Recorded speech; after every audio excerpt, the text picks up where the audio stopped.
The Frog King, a fairy tale by the brothers Grimm.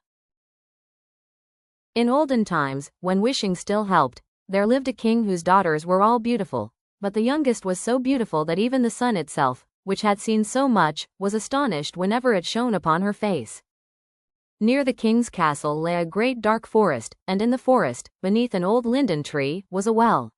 When the day was hot, the king's child would go out into the forest and sit by the cool well, and when she was bored, she would take a golden ball, throw it up into the air, and catch it again. That was her favorite plaything. Now it happened one day that the golden ball did not fall back into her little hand, which she had held up, but instead dropped to the ground and rolled straight into the water. The princess watched it with her eyes, but the ball disappeared, and the well was so deep that no bottom could be seen. She began to weep, louder and louder, and could not be comforted.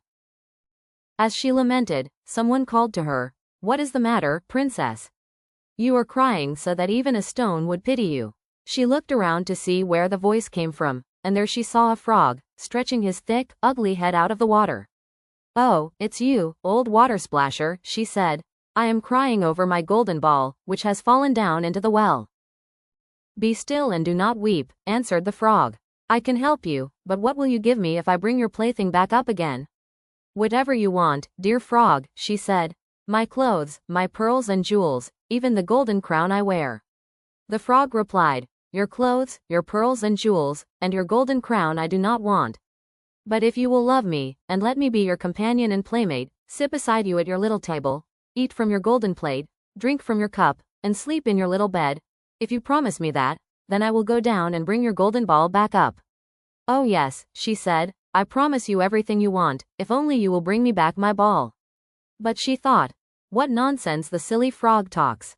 He sits in the water with his kind and croaks, and can never be a companion to a human." The frog, once he had received her promise, dipped his head under, sank down, and after a while came back up, holding the ball in his mouth. He threw it onto the grass. The princess was full of joy when she saw her beautiful plaything again, picked it up, and ran off. "Wait, wait," cried the frog. "Take me with you. I cannot run as fast as you." But it did not help him that he called after her with his loud quack, quack. She paid no attention, hurried home, and soon forgot the poor frog, who had to climb back down into his well. The next day, when she sat at the table with the king and all the courtiers, eating from her golden plate, there came, plitch, platch, plitch, platch, something creeping up the marble steps. When it reached the top, it knocked at the door and called, "Princess, youngest, open the door for me." She ran to see who was outside, but when she opened it, the frog was sitting there. She quickly slammed the door shut, sat back at the table, and was very frightened. The king noticed that her heart was pounding and said, "My child, why are you afraid? Is there a giant outside who wants to carry you off?" "Oh no," she answered, "it is no giant, but a nasty frog." "What does the frog want from you?" "Ah, dear father, yesterday when I was sitting by the well in the forest and playing, my golden ball fell into the water. And because I cried so much, the frog brought it back up. And because he insisted, I promised him he should be my companion. But I never thought he could come out of the water. Now he is outside and wants to come in to me." And already it knocked a second time and called, "Princess, youngest, open the door. Do you not remember yesterday what you said to me by the cool water well? Princess, youngest, open the door." Then the king said, "What you have promised, you must also keep. Go and open the door for him." She went and opened the door, and the frog hopped in, following her step by step until he reached her chair. There he sat and said, "Lift me up beside you." She hesitated, until finally the king commanded it. Once the frog was on the chair, he wanted to be on the table, and when he sat there, he said, "Now push your golden plate closer, so that we may eat together." She did it, though unwillingly. The frog enjoyed himself, but she could hardly swallow a bite. At last he said, "I have eaten enough and am tired. Now carry me into your chamber and make your silk bed ready, so that we may lie down and sleep." The princess began to weep, afraid of the cold frog whom she did not dare touch, and who now wanted to sleep in her beautiful, clean bed.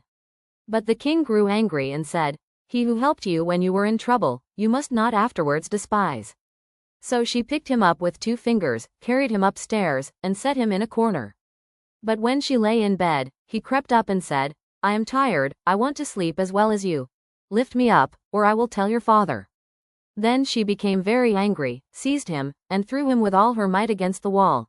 Now you will have peace, you nasty frog.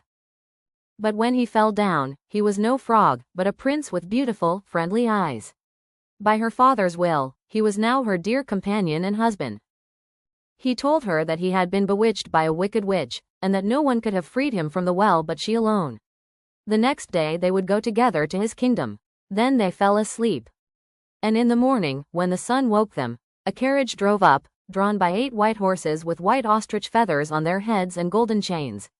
Behind stood the young king's servant, the faithful Heinrich.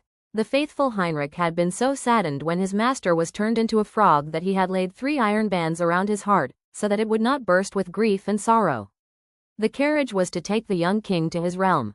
The faithful Heinrich lifted them both inside, stood again behind, and was full of joy at his master's deliverance. And as they drove a part of the way, the prince heard something crack behind him, as if something had broken. He turned and cried, "Heinrich, the carriage is breaking." "No, my lord, the carriage is not, it is a band from my heart, which lay there in great pain, when you sat in the well, when you were a frog." Once more, and yet again, it cracked on the way, and the prince always thought the carriage was breaking, but it was only the band springing from the heart of the faithful Heinrich, because his master was redeemed and happy. And if they have not died, then they are still alive today.